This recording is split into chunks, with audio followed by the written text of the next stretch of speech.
Ode Sangezinga do pneume. Lični moj put, iskustvo i prirodni nastavak za svakoga. Gnoza i uvid. Miroslav Kiš, Elion. Bog tehnologije. Moj put nije počeo kao pneuma. Počeo je sa Sangezingom, sigurnim gledanjem u sunce. Počeo sam da gledam sunce u njegovim najnižim fazama izlaska ili zalaska, tiho, bez sile i bez ikakvog forsiranja. I vrlo brzo sam video da se nešto duboko menja.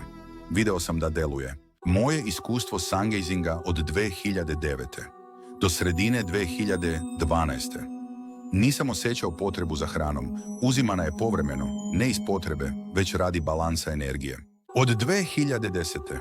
do 2016. godine nisam bio bolestan, ni prehlada, ni grip, ni veliki pad energije. Se prirodno smirivao, sve je dolazilo samo po sebi. Misli su se gasile same. Telo je ulazilo u dubok unutrašnji balans i neverovatan mir. Sungazing, deljenje znanja. Kako se to dešavalo meni, počeo sam odmah na početku prakse da delim znanje sa drugima.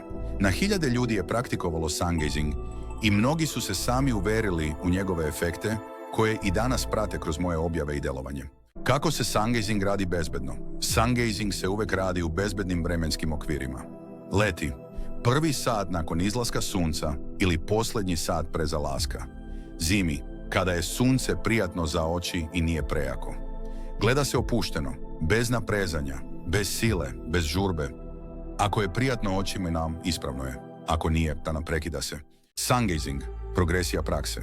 Prvi dan, 10 sekundi gledanja. Zatim se oči zatvore i dlanovi se drže preko očiju dok ne prođe takozvani light show. Svaki naredni dan dodaje se 10 sekundi. Kada se dođe do 45 minuta neprestanog gledanja, praksa se postepeno spušta na kraće vreme, oko 5 minuta, i tu se ostaje trajno, po potrebi. Ako se preskoči neki period, nema problema. Nastavlja se tamo gdje se stalo. Ako je pauza bila duža, kreće se sa kraćim vremenom i ponovo se dodaje po 10 sekundi. Važno, ne ubrzavajte i ne preskačite vreme. Ubrzavanje daje kontraefekte. Naše telo je podešeno da se Sungazing radi postepeno i sigurno. Mentalne pojave tokom prakse. Ako se tokom prakse pojave misli, slike ili osjećaji, to je vaš Nema spoljnih bića, nema duhova, nema spoljne sile. To je unutrašnji mentalni haos koji se vremenom sam smiruje. Ovo je proces suočavanja sa sobom. I to svako mora proći sam. Uzemljavanje i unutrašnja percepcija. Stoji se bos na zemlji, bez trave ako je toplo vreme. Telo se time prirodno uzemljuje i balansira se nervni i električni sistem. Nakon gledanja u sunce, dlanovi se stavljaju na zatvorene oči. Pojavljuju se boje, oblici, slike, lični unutrašnji kaleidoskop. To je znak smirivanja uma i aktivacije unutrašnje percepcije. Unutrašnja pažnja, treće oko. Kod mnogih ljudi kroz ovu praksu se spontano budi unutrašnja pažnja. Bez sile, bez guranja. Kako se smiruje, pažnja se prirodno povlači ka centru glave. Naučni luk, šta se stvarno dešava u telu. Kada govorimo o mogućnosti dugog života, ne govorimo o magiji, govorimo o biologiji. Parasimpatikus, režim obnove. Kada je čovjek većinu vremena u parasimpatičkom nervnom sistemu, telo prelazi iz režima preživljavanja u režim obnove. Kortizol, hormon stresa, tada je nizak. Adrenalin se ne luči stalno. Telo ne živi u alarmu. Kortizol je poznat kao tihi ubica ćelija. On ubrzava starenje i iscrpljuje organizam. Ćelije i telomeri. Svaka ćelija ima zaštitne kapice, telomere. Hronični stres ih skraćuje. U stanju dubokog mira i stabilne svesti, to trošenje se usporava. Postoje ozbiljne indikacije da se tada aktivira telomeraza. Enzim koji obnavlja telomere. Melatonin, noćni lekar. Kada je miran, san postaje dubok.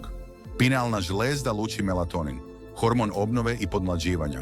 On popravlja DNK, jača imunitet i usporava starenje.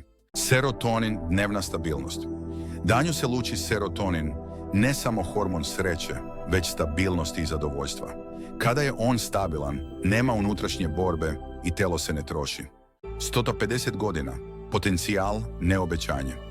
Kada se govorilo o mogućnosti života preko 150 godina, nije se govorilo o garanciji. Govorilo se o potencijalu čovjeka ako se ukloni ono što ga uništava. A ono što nas najviše uništava nije starost, nego stres. Benefiti sungazinga, kako se pojavljuju? Benefiti ne dolaze svima isto.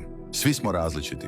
Bistriji bolja koncentracija, emotivni mir, telesni balans. Najvažnije je ne juriti rezultate. Kundalini, tiho i prirodno. Kundalini se ne budi na silu. Ona se pokreće sama u meri koju telo može da podnese. Bez eksplozija, bez dramatike, zato je uzemljavanje ključno. Prelaska pneumi. Sungazing mi je doneo mnogo, ali sam znao postoji nešto dalje. Sungazing deluje spontano. Pneuma zahteva svesnost. Zatvaranje. Pneuma nije suprotnost sungazingu. Pneuma je njegov nastavak. Ako je sunce s polja gasilo ego, pneuma to radi iznutra, kroz dah, svest i mir. O tome ćemo govoriti u sljedećem videu.